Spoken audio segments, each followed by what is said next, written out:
Washington, D.C. area. And I just keep thinking a lot about how intense the world is. I think about that we have an inauguration coming up here in Washington, D.C. in just 4 days. I keep thinking about my family and friends and others in the LA area dealing with fires. We live in a world full of technology and how AI is changing our world. There's just a lot in our world. And I wonder, what I want to talk about today is the one capability that I believe you need to confidently handle pressure. And so I want to start by asking you a question, and that is, what feels overpowering to you in the world? And maybe it's not so much overpowering, but that you can get knocked off your center with, you can feel shaky and uneasy about. What are those kinds of things that can feel overpowering to you? It might be at work, maybe the workload that you have. You feel overworked. Maybe it's something in your personal life. So I invite you to think about what feels overpowering to you in the world, and then I want to offer you some practice that you can use. That's this one capability that will help you to confidently handle pressure. So let's have you think about just one thing right now that's overpowering to you in the world. And when you think about that sensation, that situation or that idea or that person or anything else, my question to you is, what sensations do you notice in your body? What do you notice how is your body responding? I just noticed I froze up and froze up again. Oops, I don't know what's going on with our internet connection here. When you think about whatever that situation or idea or person is, what happens in your body? Do you notice that maybe you feel tight somewhere or loose, or you feel cold or hot, or you get tingly, or you get locked up? The thing I want to ask you that's actually really empowering, and it's a capability that can help you to handle pressure more confidently, is, does this sensation seem more like contraction, coming in, getting constricting, getting tighter, or more like expansion? Ease, softness, smooth, like you can really breathe. So when you think about that, what does that sensation, when you notice that sensation that happens when you feel overpowered? Another way to think of that is if you feel triggered. If something has happened, you're like, oh, and like bracing. If you get braced, that's a contraction.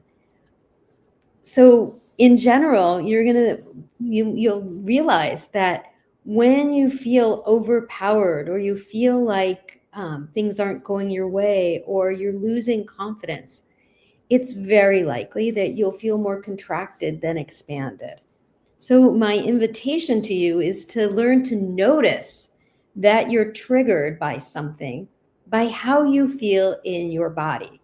It's really easy for our minds to be like, oh, that doesn't matter, or I just should just discount that, or there's a million other things going on, and I don't need to think about this, or you switch your mind to something else. But our bodies are such great vessels for signaling us what's going on in the world. And so what I suggest to you is that you start to notice that you're triggered or upset or activated, whatever word you want to whatever word you want to use, by how you feel in your body. What's your body letting you know? And so the one capability that you need to confidently handle pressure, whatever that might be, your boss screaming at you, feeling like you're, scrambling to meet a deadline, dealing with whatever you're seeing on the news or in social media. The one capability you need to confidently handle that pressure is to be able to relax your body. to calm your mind. Mind and body are not really separate. We are really one organism. And how we think affects how we feel physically and how we take care of ourselves physically and what we do, whether we stand straight up or slump, or whether we take a nice deep breath or we hyperventilate. Our body and mind are so intrinsically interconnected. But we think of them as separate, and that's actually all right in this case because it helps us to know that if we're feeling pressured, it's both a mental and a physical state. And the easiest way I know from my training in mind, body, or somatic psychology, the easiest way I know to reduce the tension in your mind is to work with your body. Sometimes it'd be great if we could just work with our mind and go directly to it. And sometimes we can. But when our mind feels overpowered, you've got a ton of thoughts going on, racing mind, feeling like you just can't focus, then the answer is to come back and calm your mind with your body. So here's the cool thing. I love this. I grew up in a family that's very, very anxious. And I didn't learn. I didn't learn very easily from my family how to calm down. And by the way, telling somebody when you're upset to calm down has never calmed anybody down in the history of the world. So I had to learn, and I was really surprised when I decided to go back to school for first a master's and then a PhD in somatic psychology, again, mind body psychology. I knew it was going to be academic. What I didn't know is that it would also be experiential and physical. And so we got to try out practices.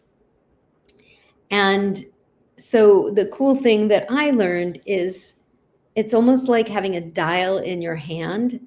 People would tell me calm down, or wow, you seem really upset, and I'd feel so awful and guilty.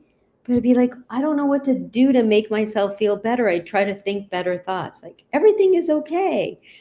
But I didn't feel it. It didn't feel like that. So what I learned is that you actually want to start with the feeling sense, the felt sense in the body. So that's what it's like to have a dial in your hand, to dial down the pressure, the tension, the stress in under a minute. And the way you do that is what we call it powerful under pressure. Our coaches call that accessing your somatic smarts. What does that mean? We all know that we have intellect, that intelligence. And now, fortunately, most of us know that we have emotional intelligence. But there's another form of intelligence, and that I call our somatic smarts, our mind, body, and listening to what our body is saying to us and being able to calm down.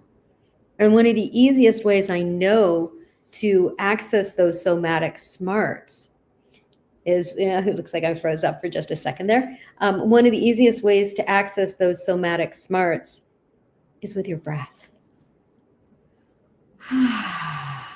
Taking a long, deep exhale. So you could just do this practice with me right now.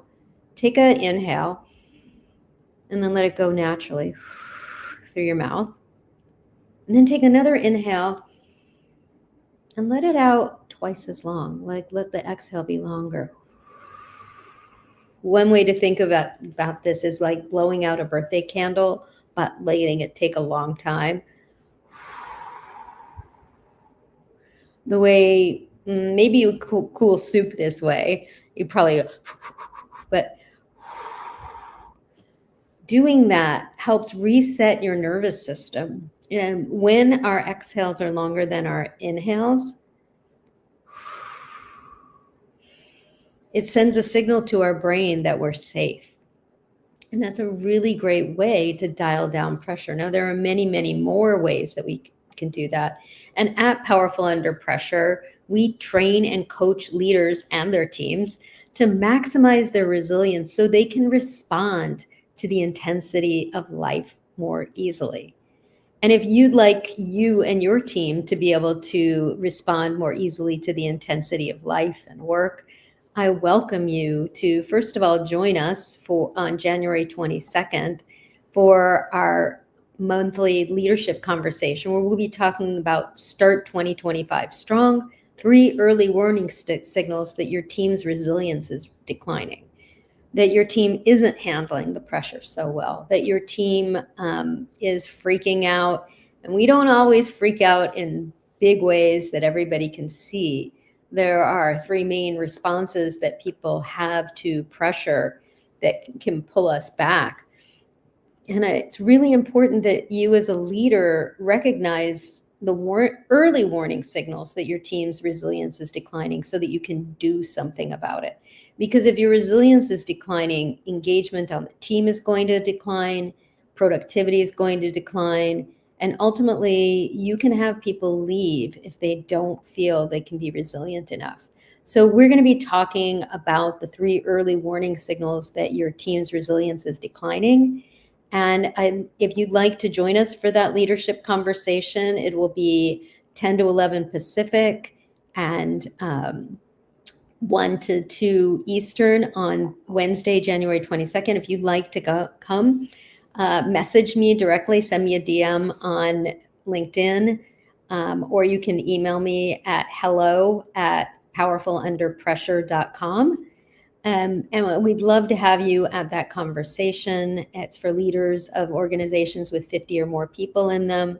So if you're a people leader with 50 or more people in your organization, we'd love to have you. It's a conversation we facilitate for leaders to talk to each other about what's going on, and in this case, resilience in their organization. So if you found this helpful, if you have more questions, please reach out. I'd love to hear from you. Drop a comment on the video here in the stream. And of course, if you're not already, follow me on LinkedIn to be notified when I go live. I'd love to have you on our live streams. Thanks so much for tuning in, and we'll see you next week on the Powerful Under Pressure Leadership Lab.